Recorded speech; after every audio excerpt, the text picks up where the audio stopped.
भक्तजनों, माताओं, बहनों, सादर जय श्री कृष्ण। हमारे YouTube चैनल में आप सभी का बहुत बहुत स्वागत है। मैं हूं आपके साथ आचार्य धर्मेंद्र शास्त्री। सबसे पहले आपको और आपके पूरे परिवार को होली महापर्व की बहुत बहुत शुभकामनाएं और बधाइयां।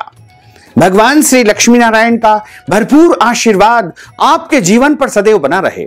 आप सभी सुखी रहें, स्वस्थ रहें, व्यस्त रहें और मस्त रहें। आज हम आपको होली के महापर्व पर करने वाले कुछ विशेष उपाय बताने जा रहे हैं, क्योंकि जो होली का महापर्व होता है वह परम सिद्धिदायक पर्व माना गया है। और इस दिन यदि कोई भी उपाय करेंगे, टोने टोटके करेंगे या सिद्धि साधना करेंगे, मंत्र जाप करेंगे, तो वह आपके जीवन के लिए उपयोगी साबित होगी। क्योंकि मनुष्य कई प्रकार के जीवन में समस्याओं से निरंतर घिरा रहता है। यदि विद्यार्थी है तो उसको पढ़ाई की चिंता रहती है। यदि पढ़ाई पूरी हो चुकी है तो उसे नौकरी अथवा व्यापार की चिंताएं निरंतर सताती रहती है। और नौकरी लग गई है तो पदोन्नति की चिंताएं रहती है। व्यापार शुरू हो गया है तो व्यापार में उन्नति नहीं हो पा रही है। इसी प्रकार विवाह की चिंता रहती है, संतान की चिंता रहती है, घर परिवार की चिंता रहती है, और भी अनेकों समस्याएं इस जीवन को घेरे रखती है। तो यदि आप अपने जीवन की समस्याओं का अंत चाहते हैं, समाधान चाहते हैं, तो आपको होली महापर्व पर कुछ विशेष उपाय करना चाहिए। इन उपायों को यदि आप पूरी भक्ति, श्रद्धा एवं निष्ठा के साथ करेंगे तो निश्चित मानिएगा कि आपको पूर्ण सफलता प्राप्त होगी और उत्तरोत्तर उन्नति तथा प्रगति को आप प्राप्त करते रहेंगे। तो होली महापर्व पर करने वाले कुछ खास उपाय हम आपको बताएंगे, लेकिन सबसे पहले हम आपको होलिका दहन का शुभ मुहूर्त बता दें। होलिका दहन का जो पर्व होता है वो फाल्गुन माह के शुक्ल पक्ष की पूर्णिमा तिथि को होता है। इस बार होलिका दहन 17 मार्च 2022 गुरुवार के दिन होगा और इसी दिन व्रत की पूर्णिमा भी रहेगी। जो भक्तजन, माताएं, बहनें पूर्णिमा का व्रत करते हैं उनको इसी दिन पूर्णिमा का व्रत करना चाहिए। और धर्म ग्रंथों और पुराणों में लिखा हुआ है कि भद्रायाम द्वैन कर्तव्यम श्रावणी फाल्गुनी तथा, अर्थात भद्रा काल में दो कर्म बिल्कुल नहीं करना चाहिए।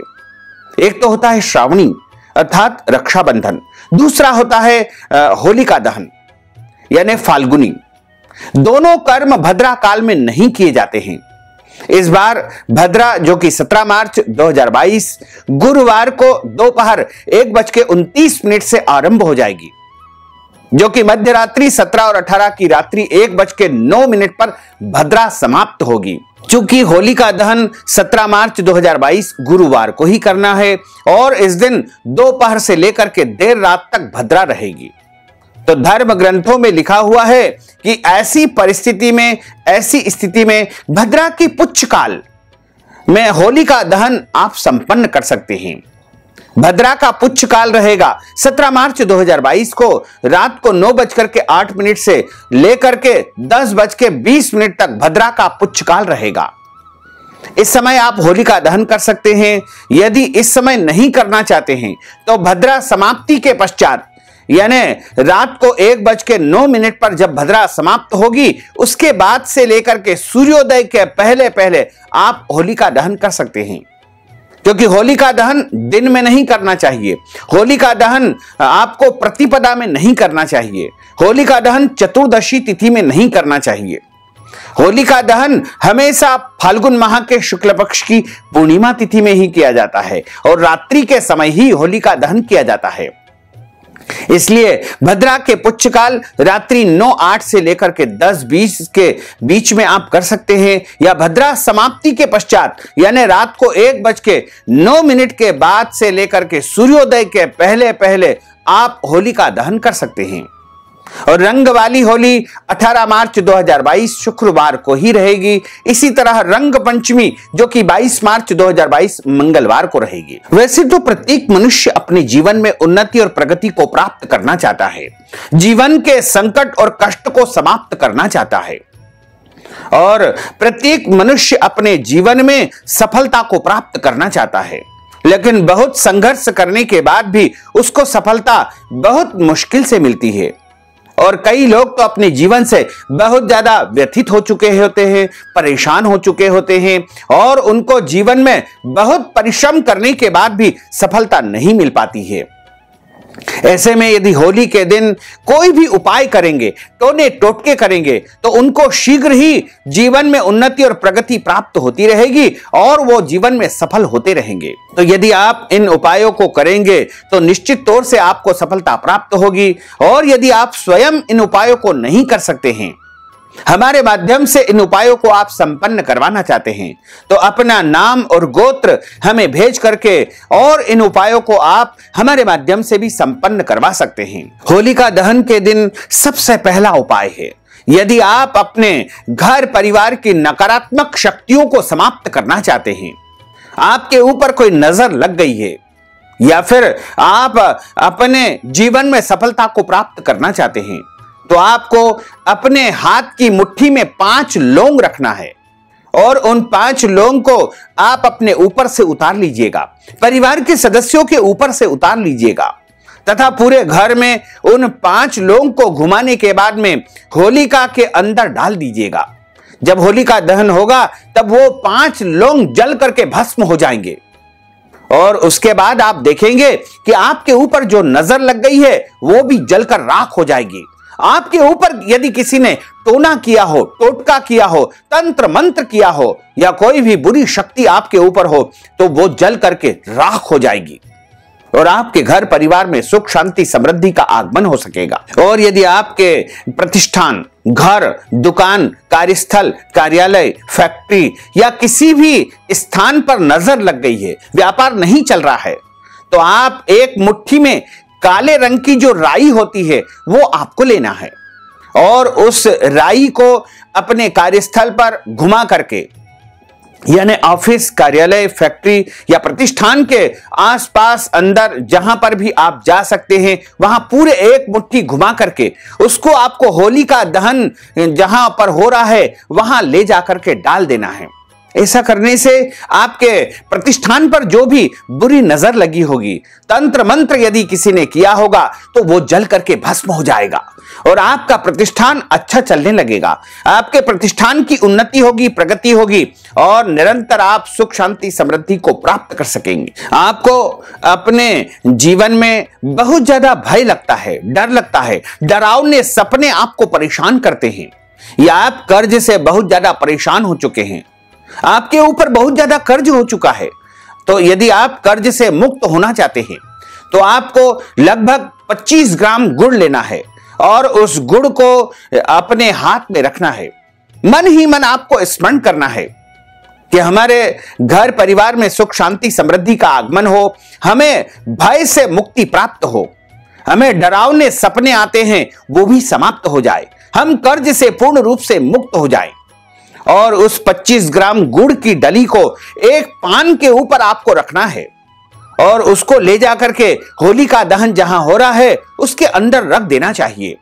ऐसा करने से आपके कर्ज भी समाप्त हो जाएंगे और आप भय से मुक्त हो जाएंगे, डरावने सपने भी आना आपके बंद हो जाएंगे। यदि आपको पढ़ाई में कोई बाधाएं उत्पन्न हो रही है, नौकरी नहीं लग पा रही है या नौकरी में पदोन्नति नहीं हो पा रही है, व्यापार आपका अच्छा नहीं चल रहा है, आपको कई प्रकार की परेशानियां परेशान कर रही है, तो एक सूखा नारियल आपको लेना है और सूखा नारियल अपने हाथ में रखना है और सूखे नारियल के ऊपर थोड़ा सा सिंदूर का तिलक आपको लगा देना चाहिए और उस सूखे नारियल को हाथ में रख करके अपने मन की इच्छाओं को आपको प्रकट करना है, अपने मनोरथों को आपको प्रकट करना है और अपने मन की जो भी इच्छाएं हैं, मनोकामनाएं हैं, मुरादें हैं, वो आप प्रकट कर लीजिएगा।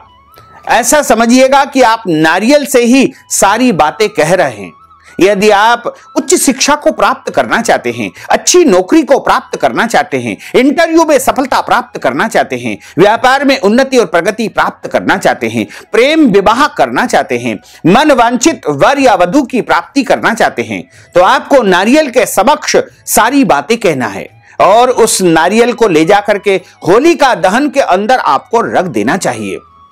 ऐसा करने से आपके मन की, आपके जीवन की समस्त इच्छाएं पूर्ण हो सकेगी। यदि आपके घर परिवार में कोई सदस्य, कोई व्यक्ति बीमारी से बहुत ज्यादा परेशान है, उसका स्वास्थ्य ठीक नहीं हो पा रहा है, तो आपको होलिका दहन वाली जो राख है उसको पानी में डाल करके जो बीमार व्यक्ति जहां पर सोता है उसके बेडरूम में आपको छिड़क देना चाहिए और थोड़ा सा एक बूंद जल उसको पिला भी देना चाहिए। यानी एक बूंद जल वह पी लेगा और उसके कमरे में वह होली की जली हुई राख का जल छिड़क देंगे तो निश्चित मानिएगा कि वह व्यक्ति जल्द ही पूर्ण स्वस्थ हो जाएगा और उसको लंबी आयु प्राप्त हो सकेगी। इसी तरह यदि आपको जीवन में कोई भी कार्य है जिसमें सफलता प्राप्त नहीं हो पा रही है, बहुत ज्यादा मेहनत कर रहे हैं लेकिन मन वांछित फल आपको नहीं मिल पा रहा है, तो आपको होलिका दहन के स्थान पर खड़े होकर के अपने हाथ में नारियल, पान और सुपारी रखना है और अपने मन की इच्छाओं को प्रकट करना है और उन तीनों वस्तुओं को होलिका दहन के मध्य आपको रख देना चाहिए। इस समय आप सूखा नारियल या गीला नारियल कोई सा भी नारियल ले सकते हैं, लेकिन ध्यान रखें कि पान जो हो वह ऐसा होना चाहिए जिसकी डंडी टूटी हुई न हो। यानी साबुत पान आपको लेना है, एक सुपारी लेना है और सुपारी भी कटी फटी न हो और एक नारियल लेना है। तीनों वस्तुओं को हाथ में रख करके अपनी इच्छाओं को आपको प्रकट करना है और उसके बाद उस पान को होलिका दहन के अंदर रख देना चाहिए। ऐसा करने से आपकी समस्त इच्छाएं, समस्त मनोकामनाएं अवश्य ही पूर्ण हो सकेगी। आपके घर परिवार में बहुत ज्यादा क्लेश होता हो, घर में शांति नहीं है, बात बात पर झगड़े होने लगते हैं, घर परिवार के लोगों में आपसी प्रेम नहीं है, तो आपको होलिका दहन की जो स्थान होता है जहां पर होलिका जलाई जाती है वहां पर आपको थोड़ी सी जौ लेना है और उसमें जौ का आटा भी आपको मिलाना है। यानी जौ और जौ का पिसा हुआ आटा दोनों एक साथ मिश्रण कर लीजिएगा और उसको होलिका दहन जहां पर होता हो वहां पर आपको ले जाकर के अपनी इच्छाओं को प्रकट करते हुए डाल देना चाहिए। ऐसा करने से घर परिवार के सदस्यों के बीच में सामंजस्य रहेगा, प्रेम रहेगा, सौहार्द रहेगा और घर में सुख, शांति, समृद्धि का वास होगा। पति पत्नी के बीच में बहुत ज्यादा मन मुटाव हो रहा है, घर में पति पत्नी आपस में किसी भी बात को लेकर के एक मत नहीं हो पाते हैं, बात बात पर बहुत ज्यादा झगड़ा होता है, तो आपको होलिका दहन की रात्रि में एक पीला फूल लेना है और उसको पीले चंदन अथवा केसर में लगा करके और अपने हाथ में रखना है और शुद्ध घी का दीपक आपको प्रज्वलित करना है। होलिका दहन वाले स्थान पर आपको केसर युक्त पीला फूल आपको चढ़ाना है और शुद्ध घी का दीपक लगाना है तथा अपने मन की इच्छाओं को वहां पर प्रकट करना है। आप कहिएगा कि पति पत्नी के बीच में, हम दोनों के बीच में प्रेम बना रहे, सौहार्द बना रहे और जो भी हमारे बीच में मतभेद या वैचारिक मन मुटाव की स्थितियां बन रही है वो समाप्त हो जाए। ऐसा करने से पति पत्नी के बीच में सौहार्द बनेगा, दाम्पत्य जीवन पूर्णतः सुखमय बना रहेगा। यदि आपके घर में कुंवारे लड़के या लड़कियां हैं, उनका विवाह नहीं हो पा रहा है, उनके विवाह में बहुत ज्यादा व्यवधान उत्पन्न हो रहा है, तो आपको होलिका दहन वाले दिन सुबह सुबह एक पान और सुपारी और हल्दी की गठान आपको लेना है और शंकर जी के मंदिर में जाकर के शिवलिंग के ऊपर अर्पित करना है तथा प्रार्थना करनी है। यह उपाय जिनका विवाह नहीं हो पा रहा है वो स्वयं भी कर सकते हैं। यदि वो नहीं कर सकते हैं तो उनके स्थान पर कोई भी परिजन उनके विवाह की कामना, उनका नाम बोलते हुए करेंगे और पान, सुपारी और हल्दी की गांठ यदि शिवलिंग के ऊपर चढ़ा देंगे और अगले दिन भी आपको इसी तरह, यानी होलिका दहन जब हो जाए तब भी आपको इसी तरह 3 वस्तुएं, पान, सुपारी और हल्दी की गांठ शिवलिंग के ऊपर चढ़ा देना है। ऐसा करने से शीघ्र ही उनके विवाह का योग बन सकेगा। यह उपाय लड़के और लड़कियां दोनों ही कर सकते हैं। यदि आप बुरी नजर से बचना चाहते हैं तो आपको गाय के गोबर में जौ और कुशा मिला लेना चाहिए। कुशा यानी एक प्रकार की डाब होती है, उसको मिलाकर के छोटा सा उपला आपको बना लेना है। उपला यानी जिसको कंडा भी कहा जाता है। जो और कुशा मिला करके एक कंडा आपको बना लेना है और उस छोटे से कंडे को अपने मुख्य द्वार पर होलिका दहन की रात में आपको लटका देना चाहिए वह निरंतर आपके घर में लटका रहेगा। मुख्य द्वार पर यदि लटका रहेगा तो आपके घर के ऊपर किसी भी प्रकार की बुरी नजर नहीं लगेगी। कोई भी तंत्र मंत्र टोना टोटका आपके घर परिवार पर कभी भी सफल नहीं होगा और आपका घर परिवार हमेशा सुरक्षित रहेगा और घर में सुख शांति समृद्धि का आगमन निरंतर होता रहेगा। होलिका दहन की रात यदि आप ओम नमो धनदाय स्वाहा इस महामंत्र का अपनी स्वेच्छा के अनुसार 5 बार, 11 बार, 21 बार, 51 बार, 108 बार या 1 माला, 5 माला, 11 माला, जितना भी आपके पास समय हो उतना आप जप कर लीजिएगा। ओम नमो धनदाय स्वाहा, ओम नमो धनदाय स्वाहा, ओम नमो धनदाय स्वाहा। इस प्रकार मंत्र जाप करने से घर की दरिद्रता दूर होगी, गरीबी समाप्त हो जाएगी, घर में अष्ट लक्ष्मी का आगमन होगा और आपके घर में स्थिर लक्ष्मी रहेगी और आपके घर में रुपये पैसों की कभी भी कमी नहीं आएगी। बस आपको होलिका दहन की रात में इस मंत्र का अधिक से अधिक जाप करना है। ओम नमो धनदाय स्वाहा, ओम नमो धनदाय स्वाहा, ओम नमो धनदाय स्वाहा। यदि आपने किसी को उधार पैसा दिया है, वह आपका पैसा नहीं लौटा रहा है, बार बार आप उससे निवेदन कर रहे हैं फिर भी वो मना कर देता है, तो आप अपना पैसा वापस पाना चाहते हैं, आपका लौटा हुआ पैसा वापस नहीं आ पा रहा है, तो आप उसके लिए एक उपाय करें कि आप पीपल के पत्ते के ऊपर अनार की कलम से सिंदूर से अमुक व्यक्ति का नाम लिख देवे और उस व्यक्ति का नाम लिखने के बाद में आप उसके ऊपर हरे रंग का गुलाल छिड़क देवे तथा होलिका माता से प्रार्थना करें कि हे होलिका माता, इस व्यक्ति ने हमारा पैसा उधार लिया था लेकिन अभी तक यह लौटा नहीं रहा है, तो इससे आप जाकर के कहिए कि हमारा पैसा वापस लौटा दे। होलिका माता उसको जाकर के कहेगी तो वह व्यक्ति आपका पैसा वापस लौटा देगा। यानी पीपल के पत्ते के ऊपर सिंदूर से अनार की कलम से उस व्यक्ति का नाम लिखना है और उसके ऊपर हरा रंग का गुलाल आपको छिड़क देना है और वह पीपल का पत्ता होलिका माता को अर्पण कर देना चाहिए। तो निश्चय ही आपका पैसा जो आपने किसी को उधार दिया है वह आपको वापस लौटा देगा। यदि आपके काम में, आपके व्यापार में, आपके रोजगार में, आपकी नौकरी में या किसी भी कार्य में बहुत ज्यादा परेशानी आपको उत्पन्न हो रही है, तो होलिका दहन की रात में 12 बजे पीपल के वृक्ष के समीप आपको जाना है और वहां पर आपको शुद्ध घी का एक दीपक लगाना है और दीपक लगाने के बाद में 7 परिक्रमा पीपल की आपको कर लेना चाहिए।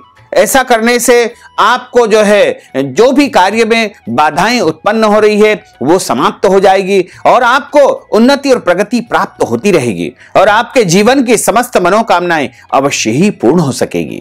और यदि आपके जीवन में बहुत ज्यादा बाधाएं हैं, व्याधियां हैं, बहुत ज्यादा परेशानियां हैं, बहुत ज्यादा संकट है और कष्ट है, वो निरंतर आपको परेशान करते जा रहे हैं, संकट समाप्त नहीं हो पा रहे हैं, यानी एक परेशानी समाप्त नहीं होती है और उसके बाद दूसरी परेशानी आती है और आप जीवन से बहुत ज्यादा व्यथित हो चुके हैं, परेशान हो चुके हैं, कोई भी हल आपको नजर नहीं आ रहा है, तो बस आपको गोमती चक्र एक लेना है और एक कोड़ी लेना है तथा एक बतासा लेना है। इन तीनों वस्तुओं को अपनी मुट्ठी में रखना है और अपने स्वयं के ऊपर से 7 बार उतार करके होलिका दहन के अंदर आपको डाल लेना चाहिए और वो जल करके भस्म हो जाएंगे, तो आपके सारे कष्ट और संकट भी जल करके भस्म हो जाएंगे। तो इस प्रकार इन उपायों को यदि आप करते हैं तो निश्चित तौर से आपके जीवन की समस्त मनोकामनाएं, समस्त इच्छाएं, समस्त मुरादें अवश्य ही पूर्ण हो सकेगी।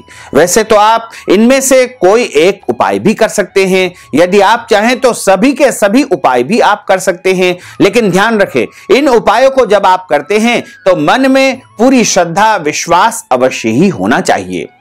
और इसके अलावा यदि कोई विशेष कामना के लिए, विशेष सिद्धि प्राप्त करने के लिए हमारे माध्यम से यदि आप उपाय संपन्न करवाना चाहते हैं तो अपना नाम और गोत्र हमें व्हाट्सएप के माध्यम से भेज दीजिएगा और इस हेतु नगद राशि हमारे पेटीएम के माध्यम से, गूगल पे के माध्यम से, फोन पे के माध्यम से या अकाउंट नंबर के माध्यम से भेज करके और होली महा पर्व का महापुण्य भी आप प्राप्त कर सकते हैं। साथ ही आपसे अनुरोध है कि हमारे इस ज्ञानवर्धक वीडियो को अधिक से अधिक लोगों को शेयर करिएगा, लाइक करिएगा, कमेंट करिएगा, और यदि अभी तक आपने सब्सक्राइब नहीं किया तो अभी और इसी समय सब्सक्राइब अवश्य कर लीजिए। आपको और आपके पूरे परिवार को सादर जय श्री कृष्ण, सादर धन्यवाद।